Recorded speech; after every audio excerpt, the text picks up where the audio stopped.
ಮಂಡ್ಯ ಜಿಲ್ಲೆಯಲ್ಲಿ 354 ಕಳೆದ 10 ವರ್ಷದಿಂದ 354ಕ್ಕೂ ಹೆಚ್ಚು ಸರ್ಕಾರಿ ಶಾಲೆಗಳು ಬೀಗ ಹಾಕಿದೆ. ಅದನ್ನು ಬೀಗ ತೆಗೆದು CBSE ಗುಣಮಟ್ಟದ ದ್ವಿಭಾಷಾ ನೀತಿ ಶಿಕ್ಷಣ ಕೊಡಬೇಕು. ಎರಡನೇದು 1500ಕ್ಕೂ ಹೆಚ್ಚು ಪ್ರಾಥಮಿಕ ಶಾಲೆಗಳಿದೆ, ಇನ್ನೂ ರನ್ ಆಗ್ತಾ ಇದೆ ಸರ್ಕಾರಿ ಶಾಲೆಗಳು. ಅದರೆಲ್ಲ ದ್ವಿಭಾಷಾ ನೀತಿ ಜಾರಿಗೆ ಮಾಡಬೇಕು. LKG ಇಂದ 5ನೇ ಕ್ಲಾಸ್ ಕಂಡು ದ್ವಿಭಾಷಾ ನೀತಿಲಿ CBSE ಗುಣಮಟ್ಟದ ಶಿಕ್ಷಣ ಕೊಡಬೇಕು. ಇವೆರಡು ಸರ್ಕಾರ ಮಾಡಲೇಬೇಕು. ಅದಕ್ಕೋಸ್ಕರ ನಾವು ಪಾದಯಾತ್ರೆ ಮಾಡ್ತಾ ಇದ್ದೀವಿ. ಇನ್ ಕೇಸ್ ನೀವೆಲ್ಲ ಅಂದ್ಕೊಂಡಿರ್ತೀರ ಸರ್ಕಾರ ಏನು ಮಾತು ಕೇಳಲ್ಲ, ಏನೋ ಬಗ್ಗಲ್ಲ ಅಂದ್ರೆ ಏನು ಮಾಡ್ಬೋದು ಅಂತ. ನಾವು ಅದಕ್ಕೆ ಪ್ಲಾನ್ ಬಿ ಇದೆ. ಪ್ಲಾನ್ ಬಿ ಅಂದರೆ SDMC ಅಧ್ಯಕ್ಷ ಇರ್ತಾರೆ, SDMC ಸಂಘ ಇರುತ್ತೆ, ಪೋಷಕರಿರುತ್ತೆ, ಮತ್ತು ಹಿರಿಯ ವಿದ್ಯಾರ್ಥಿಗಳ ಒಂದು ಸಂಘ ಇರುತ್ತೆ. ಆ ಸಂಘನ ಪ್ರತಿಯೊಂದು ಗ್ರಾಮದಲ್ಲೂ ಎಲ್ಲೆಲ್ಲಿ ಸರ್ಕಾರಿ ಶಾಲೆ ಮುಚ್ಚಿದೆ ಅಲ್ಲೆಲ್ಲ ಸಂಘನ ಕಟ್ಕೊಂಡು ಸಂಘದವರೇ ಓಪನ್ ಮಾಡ್ತಾರೆ. ಏನದು SDMC ಸಂಘ, ಹಿರಿಯ ವಿದ್ಯಾರ್ಥಿಗಳ ಸಂಘನೇ ಸ್ಕೂಲ್ಗಳನ್ನ ಓಪನ್ ಮಾಡಿ ಟೀಚರ್ಸ್ನ ಅಪಾಯಿಂಟ್ ಮಾಡಿದ್ರೆ, ಇಬ್ಬರು ಏನಾರು ಟೀಚರ್ಸ್ ಏನಾರು ಅಪಾಯಿಂಟ್ ಮಾಡಿದ್ರೆ ಅವ್ರಿಗೆಲ್ಲ ಟ್ರೈನಿಂಗ್ ನಾನೇ ಕೊಡ್ತೀನಿ. ಮಂಡ್ಯದಲ್ಲಿ ಕರೆದು ಪೂರ್ತಿ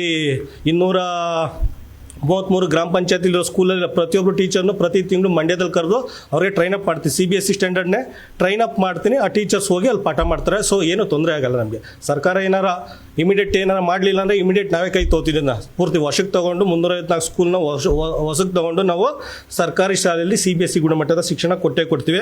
ಮತ್ತು ಪಾದಯಾತ್ರೆ ಮಾಡ್ಬೇಕಾದ್ರೆ ನೀವೆಲ್ಲ ನೋಡಿದ್ರೆ ನವೋದಯ ಕೋಚಿಂಗ್ದಲ್ಲ ಮಕ್ಕಳು ಹಳ್ಳಿಯಿಂದ ಇಲ್ಲಿಗೆ ಸಿಟಿಗೆ ಆಟೋ ಮಾಡ್ಕೊಂಡು ಇದಕ್ಕೆ ಹೋಗ್ತಾರಲ್ಲ, ಏನಿಗೆ ದೇವಸ್ಥಾನಕ್ಕೆ ಹೋಗ್ತಾರಲ್ಲ, ಜಾತ್ರೆಗೆ, ಹಂಗೆ ಬರ್ತಾ ಇರ್ತಾರೆ ಪ್ರತಿದಿನ ಬೆಳಗ್ಗೆನೆ. ಸೊ ಅದನ್ನು ತಪ್ಪಿಸ್ಬೇಕು ಅಂತ ಪ್ರತಿಯೊಂದು ಗ್ರಾಮ ಪಂಚಾಯತಿ ಮಟ್ಟದಲ್ಲಿ ಯಾರು ಮುಂದೆ ಬಂದರೆ, ಯಾರು ಡಿಗ್ರಿ ಹೋಲ್ಡರ್ಸ್ ಏನಾರು ಮುಂದೆ ಬಂದರೆ, ಹೆಣ್ಮಕ್ಳು ಅಥವಾ ಗಂಡು ಮಕ್ಕಳು ಏನಾರು ಬಂದರೆ ಅಲ್ಲೇ ಕೋಚಿಂಗ್ ಸೆಂಟರ್ ಓಪನ್ ಮಾಡೋಕ್ಕೆ ಅವ್ರಿಗೆ ಟ್ರೈನಪ್ ಮಾಡ್ತೀನಿ. ಅವರಿಗೆಲ್ಲ ಪೂರ್ತಿ ಮೆಟೀರಿಯಲ್ ಕಂಪ್ಲೀಟ್ ಸಪೋರ್ಟ್ ಕೊಟ್ಬಿಟ್ಟು ಅವರು ಸ್ವತಂತ್ರವಾಗಿ ಏನು ಬ್ರಾಂಚ್ ಏನು ಓಪನ್ ಮಾಡ್ತಾ ಇಲ್ಲ, ಎಲ್ಲೂ ಬ್ರಾಂಚ್ ಓಪನ್ ಮಾಡಿದ್ರೆ ಸ್ವತಂತ್ರವಾಗಿ ಇಂಡಿಪೆಂಡೆಂಟಾಗಿ ಅಲ್ಲಿ ಓಪನ್ ಮಾಡ್ಕೋಬೋದು. ಅವ್ರಿಗೆ ಕಂಪ್ಲೀಟ್ ಸಪೋರ್ಟ್ ನಾವು ಕೊಡ್ತೀವಿ. ಸೊ ಅವ್ರದ್ದು ಒಂದು ಉದ್ಯೋಗ ಸೃಷ್ಟಿಯಾಗುತ್ತೆ ಪ್ರತಿಯೊಂದು ಗ್ರಾಮ ಪಂಚಾಯತಲ್ಲೂ. ಮತ್ತು ಆ ಮಕ್ಕಳದ್ದು ಅದಕ್ಕಿಂತ ಹೆಚ್ಚಾಗಿ ಗ್ರಾಮೀಣ ಭಾಗದ ಮಕ್ಕಳು ಸಿಟಿಗೆ ಬರೋದು ತಪ್ಪುತ್ತೆ. ಇವೆರಡು ಕೆಲಸ ಆಗುತ್ತೆ. ಮತ್ತು ಸರ್ಕಾರ ಹೇಳಿದ್ವಲ್ಲ, ನಮ್ಮ 2 ಬೇಡಿಕೆ ಏನಾರ ಈಡೇರಿಸಲಿಲ್ಲ ಅಂದರೆ ಜೂನ್ 1ನೇ ತಾರೀಕು ಅಥವಾ ಮೇ 31 ಅಥವಾ ಜೂನ್ 1ನೇ ತಾರೀಕು ಸ್ಕೂಲು ಮುಂದಿನ ಶೈಕ್ಷಣಿಕ ವರ್ಷದಿಂದ ಸ್ಕೂಲ್ ಶುರು ಆಗುತ್ತೆ.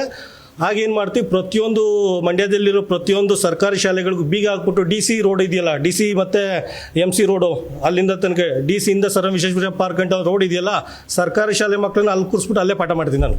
ನಾವೇನು ಹೇಳ್ತಾ ಇದ್ದೀವಿ, CBSE ಗುಣಮಟ್ಟದ ಶಿಕ್ಷಣ DC ಆಫೀಸಿಂದ ಸರ್ ಎಂ ವಿಶ್ವೇಶ್ವರಯ್ಯ ಪ್ರತಿಮೆ ಗಂಟ ರೋಡ್ ಇದೆಯಲ್ಲ, ಅಲ್ಲಿ ಸರ್ಕಾರಿ ಶಾಲೆನ ಮಕ್ಕಳನ್ನ ಕೂರಿಸ್ಬಿಟ್ಟು ಅಲ್ಲಿ ಪಾಠ ಶುರು ಮಾಡ್ತೀವಿ.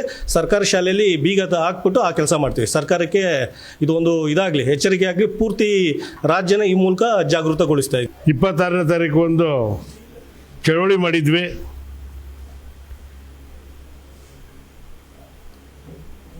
ಸಂವಿಧಾನಕ್ಕೆ ಗೌರವ ಕೊಟ್ಟು ಬಲಗೈನಲ್ಲಿ ರಾಷ್ಟ್ರಧ್ವಜ, ಸರ್ಕಾರದ ವಿದ್ಯಾನೀತಿ ವಿರೋಧಿಸಿ ಎಡಗೈನಲ್ಲಿ ಕಪ್ಪು ಧ್ವಜ ಹಿಡಿದು ಗಣರಾಜ್ಯೋತ್ಸವ ದಿನಾಚರಣೆ ದಿವಸ ನಾವು ವಿರೋಧ ಮಾಡಿದ್ದೀವಿ. ನಮ್ಮನ್ನೆಲ್ಲ ದಸ್ತಗಿರಿ ಮಾಡಿದರು. ಅದು ಒಂದು ಕಡೆ ಇರಲಿ. ಈಗ ಸರ್ಕಾರಿ ಶಾಲೆ ಉಳಿವಿಗಾಗಿ ಏಪ್ರಿಲ್ 11ನೇ ತಾರೀಕು ಮಂಡ್ಯ ಜಿಲ್ಲೆಯಾದ್ಯಂತ SDMC ಸದಸ್ಯರು, ರೈತ ಸಂಘದ ಸದಸ್ಯರು ಜೊತೆಗೂಡಿ ಪಾದಯಾತ್ರೆ ಮಾಡಬೇಕು ಅಂತ ತೀರ್ಮಾನ ಮಾಡ್ಕೊಂಡು ಈ ಪತ್ರಿಕಾಗೋಷ್ಠಿ ನಡೆಸ್ತಾ ಇದ್ದೀವಿ. ಏನು ಮಂಡ್ಯ ಜಿಲ್ಲೆಯಲ್ಲಿ 233 ಗ್ರಾಮ ಪಂಚಾಯತಿ ಇದೆ ಮತ್ತು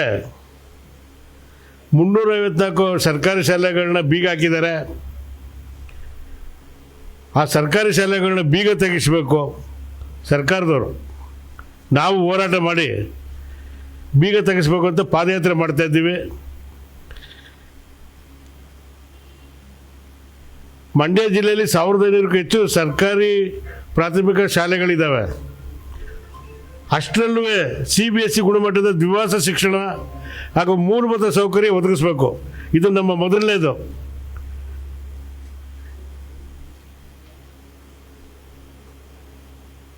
ಇವರು ಸರ್ಕಾರದವರು ಯಾವುದಕ್ಕೂ ನಾವು ಡಿಸೆಂಬರ್ 13ನೇ ತಾರೀಕಿಂದ ಚಳವಳಿ ಮಾಡ್ತಾಯಿದ್ದೀವಿ.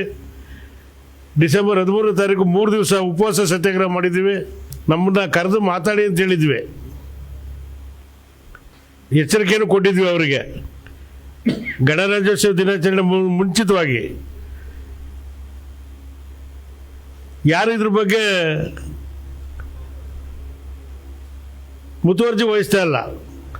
ಜನಪ್ರತಿನಿಧಿಗಳು ಪಾದಯಾತ್ರೆ ಮುಖಾಂತರ ನಾವು ಏನು ಗ್ರಾಮೀಣ ಪ್ರದೇಶದ ಸರ್ಕಾರಿ ಶಾಲೆಯಲ್ಲಿ ಓದ್ತಾ ಇರೋ ವಿದ್ಯಾರ್ಥಿಗಳಿಗೆ ಮತ್ತು ಅವರ ಪೋಷಕರುಗಳಿಗೆ ಅರಿವು ಮೂಡಿಸಲು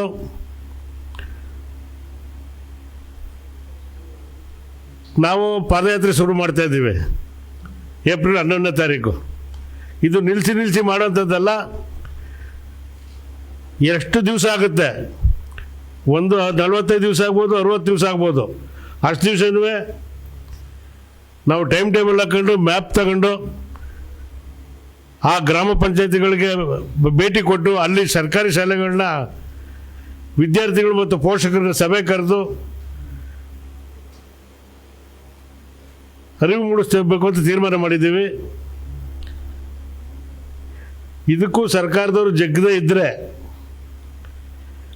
ಈ ಶೈಕ್ಷಣಿಕ ವರ್ಷದಲ್ಲಿ ಶುರುವಾಗೋ ಏನು ಜೂನ್ ಜುಲೈನಲ್ಲಿ ಶುರುವಾಗುತ್ತಲ್ಲ ಶಾಲೆಗಳು, ಅದಕ್ಕೆ ಮುಂಚೆನೇ ಒಂದು ದೊಡ್ಡ ಮಟ್ಟದ ಪ್ರತಿಭಟನೆ ಮಾಡಬೇಕು ಅಂತ ತೀರ್ಮಾನ ಮಾಡ್ತಾ ಇದ್ದೀವಿ. ಏನು ಸರ್ಕಾರಿ ಶಾಲೆಗಳು ಮುಚ್ಚಿದ್ರೆ ಆ ಗ್ರಾಮದವರು ಎಲ್ಲ ಸೇರಿ, ಯಾಕೆಂದರೆ ಆವತ್ತು ಗ್ರಾಮದಲ್ಲಿ ಸರ್ಕಾರಿ ಶಾಲೆಗಳು ಶುರುವಾಗಬೇಕಾದ್ರೆ ಯಾವ ಸರ್ಕಾರನೂ ಭೂಮಿ ಕೊಟ್ಟಿಲ್ಲ. ಆ ಗ್ರಾಮದ ಹಿರಿಯರು ಮತ್ತು ದಾನಿಗಳು ಶಾಲೆಗೆ ಜಾಗ ಕೊಟ್ಟು 5 ಗುಂಟೆಯಿಂದ 5 ಎಕರೆವರೆಗೂ ಕೊಟ್ಟಿದ್ದಾರೆ. ಈಗಲೂ ಇದ್ದಾವೆ ಜಾಗಗಳೆಲ್ಲ.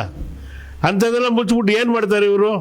ಯಾರು ಹೊಡ್ಕೊಳ್ಳೋದಕ್ಕೆ ಮಾಡ್ತಾ ಇದ್ದಾರೆ ಇವರು ಮ್ಯಾಗ್ನೆಟ್ ಶಾಲೆ ಅಂತ ಹೊರಟವ್ರಲ್ಲ, ಅದಕ್ಕೆ ಮ್ಯಾಗ್ನೆಟ್ ಆಗ್ತಾ ಇದ್ದಾರೆ ಆ ಜಾಗಕ್ಕೆ ಅಂತ ಕಾಣ್ತದೆ ಸರ್ಕಾರದವರು. ಅದು ನಿಲ್ಲಬೇಕು. ಆಯಾ ಗ್ರಾಮದಲ್ಲೇ ಏನು 1ನೇ ತರಗತಿಯಿಂದ 12ನೇ ತರಗತಿವರೆಗೂ ಏಕರೂಪ ಶಿಕ್ಷಣ ಕೊಡಬೇಕು ಈ ಸರ್ಕಾರದವ್ರು ಎಲ್ರಿಗೂ.